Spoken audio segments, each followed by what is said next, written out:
major component of wellness is the ability to be in the present moment.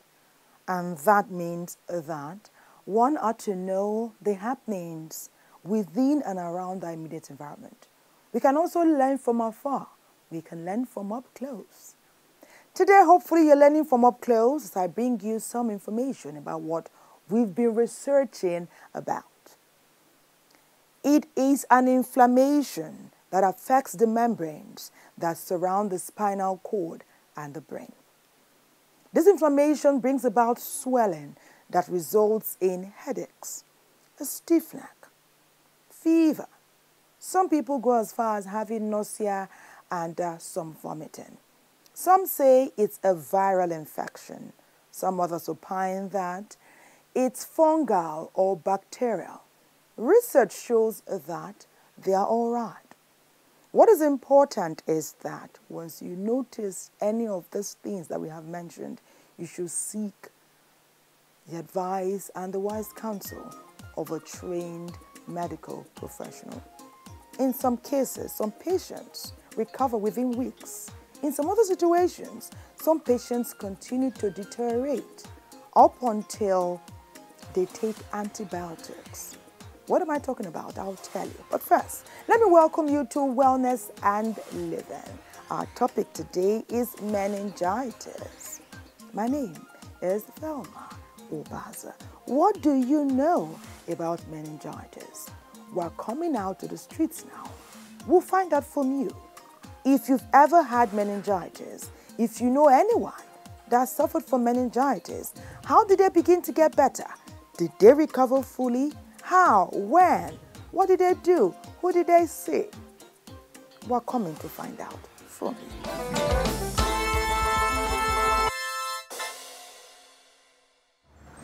I know that meningitis is a cerebrospinal infection. As a layman and as a Nigerian, knowing meningitis is a disease that have to do with a common season, especially during the heat season like this.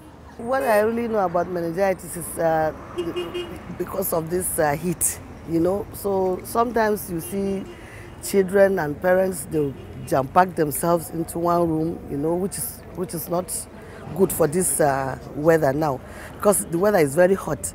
So you need to have some fresh air, open the windows. If you don't have AC, you don't have fan, there should be cross ventilation because of the weather. I understand meningitis to be a sickness of the spinal system, and that usually during heat period, especially in northern Nigeria, it used to be very, the outbreak is usually between this period of heat.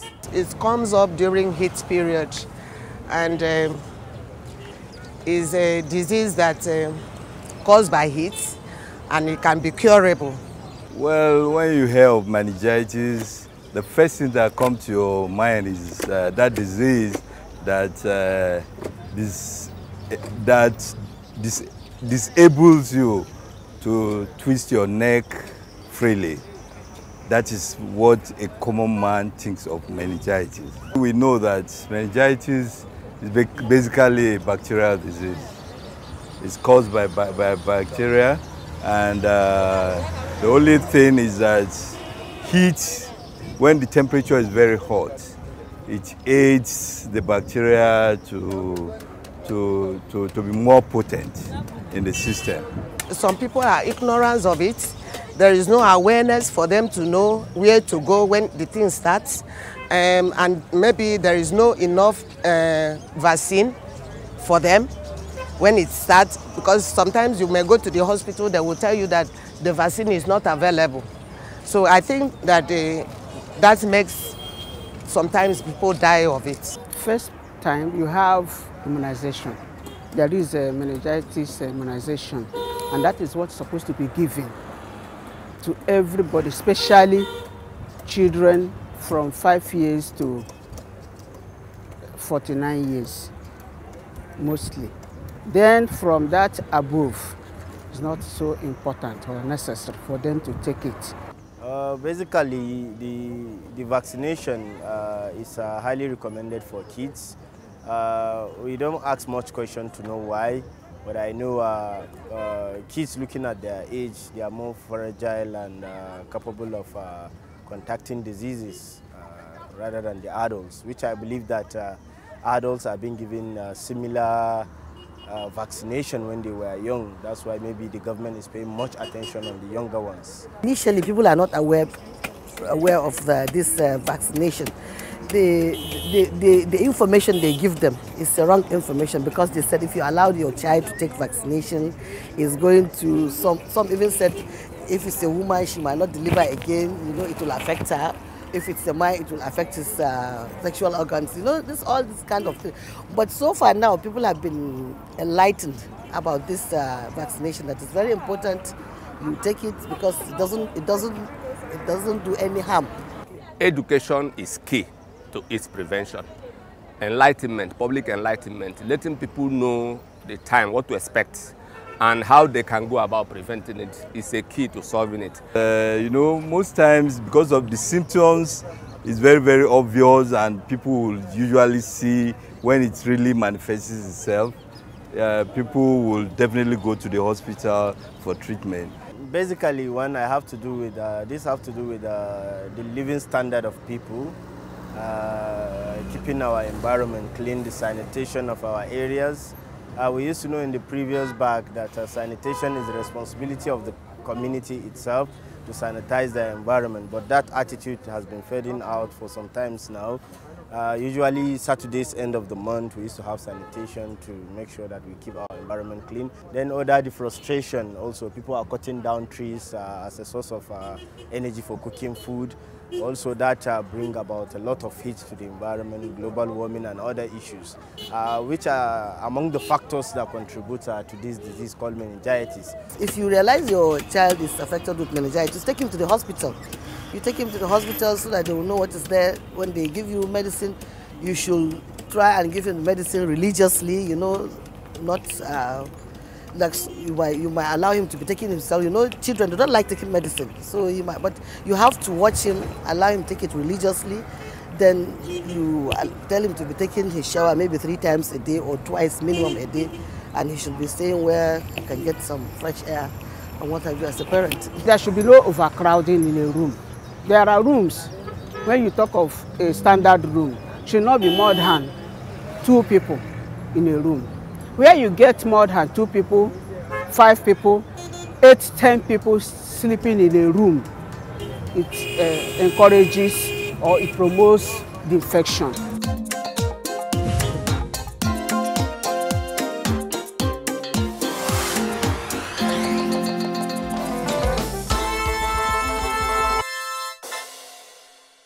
Those who often say that they have no time for healthy eating will sooner or later make time for illness, so says Edward Stanley. And we agree. Although meningitis is not as a direct result of bad eating habits, we have come to learn through constant and consistent research that balanced diet, a nutritious meal, becoming a habit of many of us, will give us a direct result of good health, most if not all of the time, and would also boost our immune system. So what are you waiting for? Eat healthy, eat right, do it every time, form the habits, tell everyone you know. More importantly, because meningitis is on the front burner at this time, we decided to do some more research so that many of us can learn and can be well enlightened, and we can spread the word that prevention is better than cure.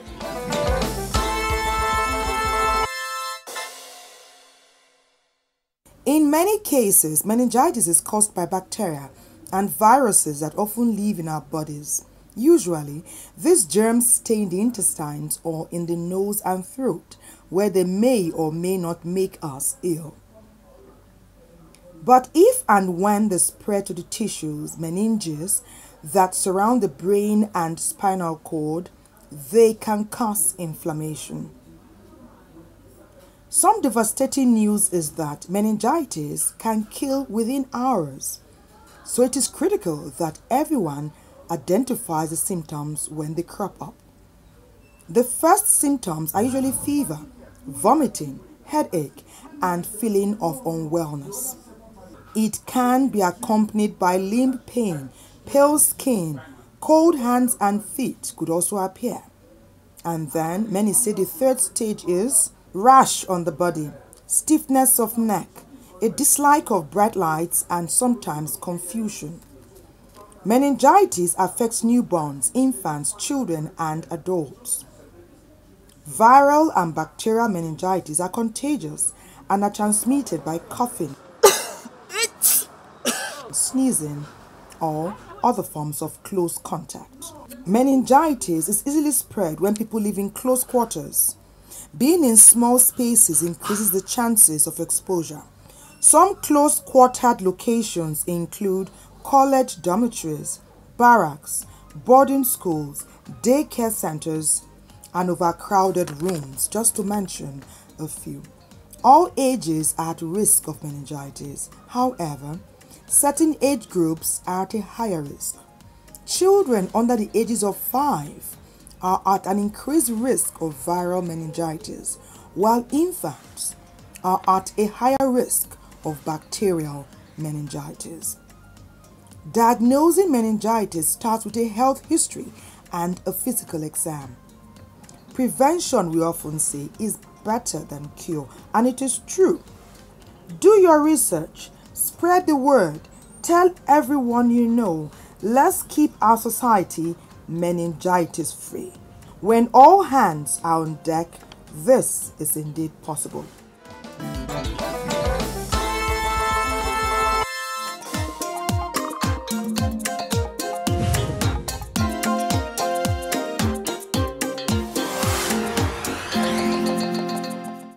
Meningitis is a serious illness, and it can be fatal, which is very painful because it can be prevented, it can be contained, and it can be well treated. What is critical is that the minute guardians, parents, siblings notice the symptoms such as fever, nausea, vomiting, a stiff neck, constant and unexplained headaches, it is in their best interest, especially for the patient, to see a medical professional. But guess what? We want to hear it right from the medical professional's mouth so that we can learn even more and learn from the best person who can inform us. We spoke with a neurosurgeon. Of course, you know, neurosurgeons deal with the brain and the spinal cord. Dr. Kachuku tells us more.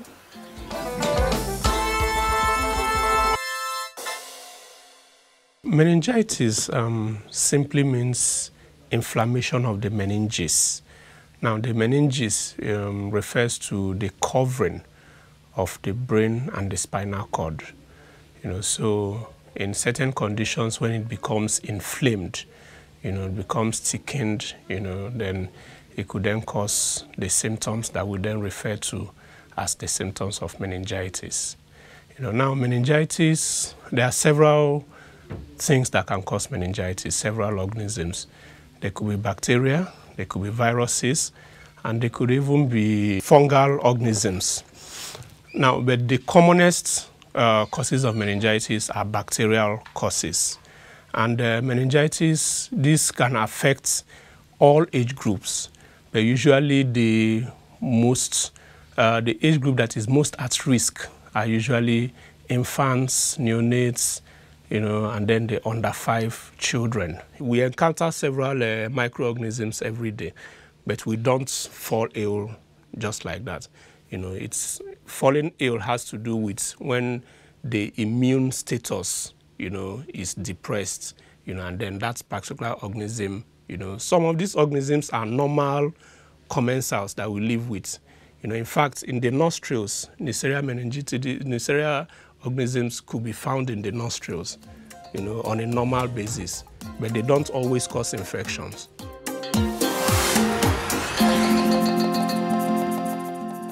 Despite the fact that there are various causes of meningitis, most of the symptoms are usually similar.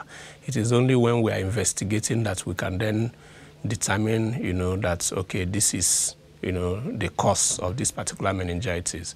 Or also when people have some background illnesses then we can then determine and say, okay, it is more likely to be this organism that is causing it. Now, talking about the symptoms, for adults, young adults and, older adults, usually they will present with fever, they will have headache, they will have neck stiffness, okay, and neck pain and neck stiffness. And then if the illness has been allowed to, on for some time, so that they are presenting late, some may present with altered level of consciousness. Now, for children, especially for neonates and infants, because they cannot complain of headache, they cannot complain of neck pain, most times they will rather present with, some ordinary symptoms like nausea, vomiting. They could be dehydrated, they could be lethargic. That means they are becoming floppy. They are no longer, they are more tending more to sleeping more often, than not. And of course, most of the time they are refusing foods, and then they are refusing foods and drinks, and so they are becoming, dehydrated. So that's why most of the time the symptoms could be missed. Because when people present with this kind of symptoms, you don't usually think of meningitis immediately. You rather think of the common illnesses, malaria, typhoid, gastroenteritis, and so on and so forth. But most of the time, if treatment for these other illnesses have been given, that is when we now have to come in to now extend the investigations further.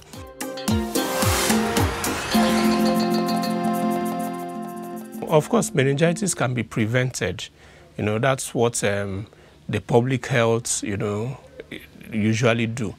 Now, because it spreads, because the people at risk are children and school-age children, so being in the crowded spaces, especially in schools or in religious places, we try to advise people to reduce having to be in such crowded spaces, especially within that period, that seasonal epidemic period, And then people, of course, who have some of the organisms, I forgot to mention, are also transmitted through food. They can be ingested. Such organisms like Listeria monocytogenes, for instance, if people don't wash their hands well and then prepare food, or the food is not well cooked, people could then ingest such organisms and then could then have meningitis. So we also encourage people to wash their hands frequently and wash their hands very well, wash the food properly before cooking the food, and to make sure that we don't eat raw food, that the food is appropriately cooked before they are ingested. Then most importantly is the use of vaccines.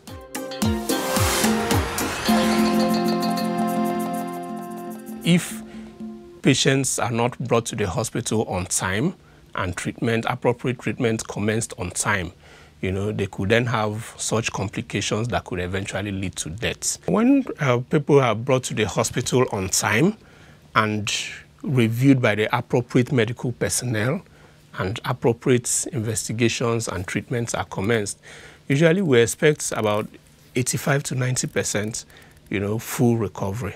In fact, with the current antibiotics that we have now, recovery could even be stretched to up to 95, sometimes 98%. The other percentage, may be people that may then live with one or two complications, residual complications and all that, So, and then the treatment is usually mainly antibiotic based, so we have to rehydrate, give IV fluids, and then we have to treat, then give the appropriate antibiotics based on the sensitivity of the culture. So we try to advocate prevention, most importantly.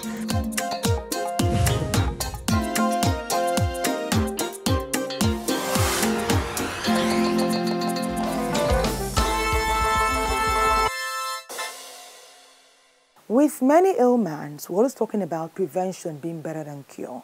But we've come to learn that sometimes when we're not informed, ailments, disease, sickness could take us unawares. That is why we do the best we can to bring information to the fore often and often again on our program, Wellness and Living, just like we're doing today. Meningitis, we've talked about it, we've brought you some information. We do hope that you are prepared now to keep it at bay. You've also come to learn that exercise is so key. Healthy eating is critical. So what are you doing now? Join us for some exercise.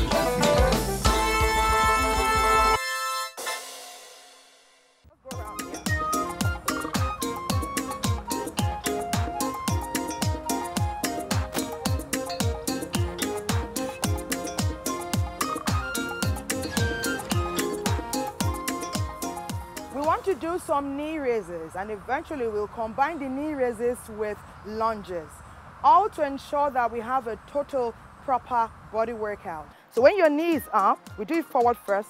Try to take your knee to the right side, still holding it up in that position in the air. Eventually your elbow will come to touch your knee, okay? Eventually the elbow will come to touch your knee. So can we try it? Down. Don't let your feet touch the floor. Hold it up in the air. Take it again. Take it again. There's no perfect position. Just keep trying. Okay, then down. Don't let your leg touch the ground. Okay, that's it. Down. That's it. Down. Okay, that's the right leg. Let's try on the left leg. Take your knee up, a knee raise starting here. Your left knee is up. Okay, we can do this for 10 seconds. 4, 5, 6, 7, 8, 9, and 10. So now we try to stretch the knee to the left side. 1, 2, 3, 4, 5, 6, 7, 8, 9, 10.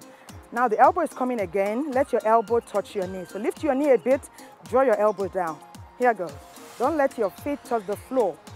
Here we go. 2, 3, 4, 5, 6, 7, 8, 9, 10. These are reverse crunches of a kind because you feel it on your midriff.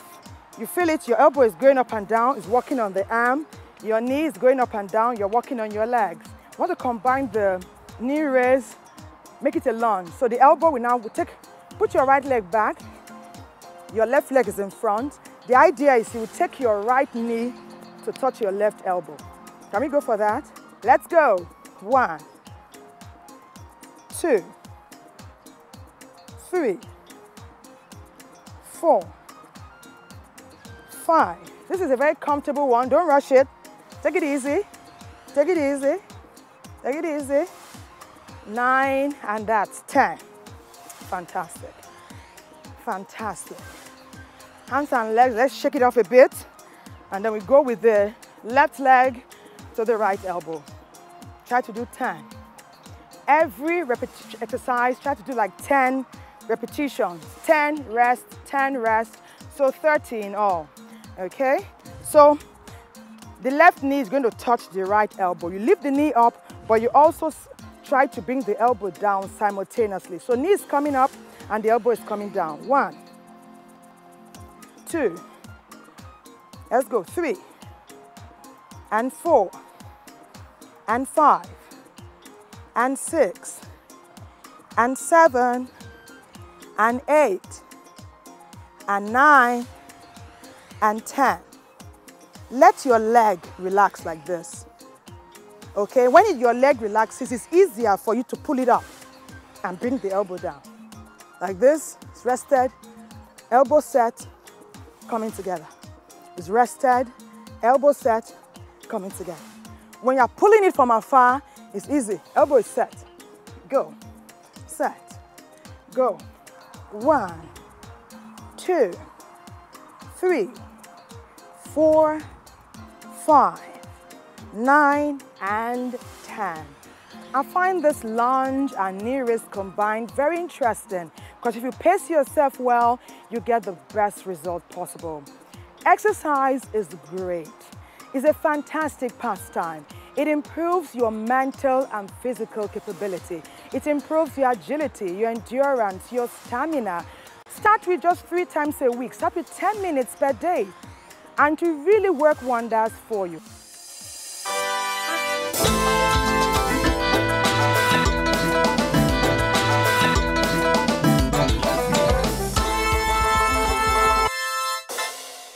We've been talking about meningitis. We want to drive home the point even more that prevention is better than cure. Take all the information you have learned today and practice it, and tell everyone you know that prevention is better than cure, and that information is also key.